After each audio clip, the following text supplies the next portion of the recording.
राणी चल जेवून घेऊया, सगळे जेवायला बसले. सर तुम्ही घ्या ना जेवण, मी येते नंतर. काय करतेस तू? काय नाही, ते अभ्यास आपला.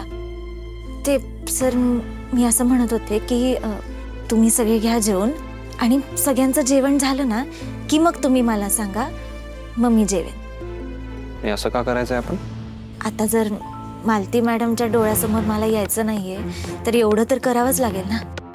एवढं काही नाही, जेवताना काही बोलणार नाही ती. चल तू.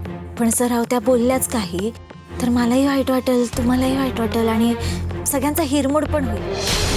त्याच्यापेक्षा नको ना, अहो मी नंतर जेवते. बरं ठीक आहे, मी तुझं जेवण वर घेऊन येतो आणि माझंही घेऊन येतो, म्हणजे आपण दोघं इथेच बसून जेवू. अहो सर नाही, थांबा.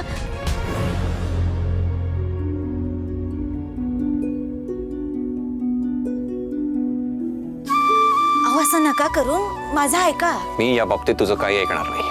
आपण दोघं इथे बसून जेवणार आहोत आणि दॅट्स फायनल. सर तुम्हाला कसं कळत नाहीये, बाकीचे लोक जर रागवले चिडले तर काय करायचं? आणि मालती मॅडमला तर असंच वाटेल ना की मी तुम्हाला भरीस पाडलं की माझ्या बरोबर वर येऊन जेवा. वाटू दे ना, काही फरक नाही पडत मला त्याने, पण मी माझ्या मैत्रिणीला एकटी नाही जेवू देणार. सर तुम्ही मला मैत्रीण मानता ना, मग माझं ऐकत नाहीयेत. मित्र तर तूही मानतेस मला, तू ऐकतेस माझं. मी माझ्या मैत्रिणीला एकटं कसं जेवू देऊ? हो सर, पण कोणी जर माझ्या मित्राला माझ्यावरून बोललं ना तर मला नाही आवडणार. तेवढा त्रास सहन करायला मी तयार आहे आपल्या मैत्रीसाठी, पण माझ्या मैत्रिणीला एकटं जेवताना मी नाही बघू शकणार. सर तुम्हाला खरं सांगू का, मला पण आवडलं असतं तुमच्या बरोबर जेवायला, पण अहो आता ती परिस्थिती नाहीये. अजून घरातलं कोणीच अश्विनीच्या धक्क्यातून सावरलेलं नाही आणि आता सगळ्यात जास्त तुमची गरज मालती मॅडम आणि आबासाहेबांना आहे. जर मला विचाराल तर मला असं वाटतं की तुम्ही त्यांच्याबरोबरच जेवायला बसलं पाहिजे. आणि कशी आहेस ग तू?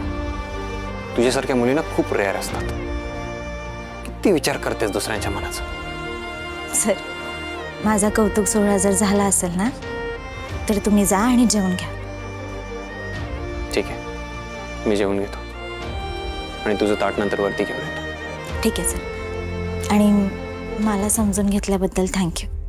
थँक्यू तू नाही, थँक्यू मी म्हटलं पाहिजे. तर एवढं सगळं होऊन सुद्धा तू समजून घेतेस, मला समजावतेस, आईची काळजी घेतेस. तुला एकटीला जेवावं लागतंय तेही तू आनंदाने करतेस. कुठलाही वाद न घालता समजून घेणारी फ्रेंड मिळाली आहे मला. सो माझ्याकडून तुला खूप थँक्स. चालूच.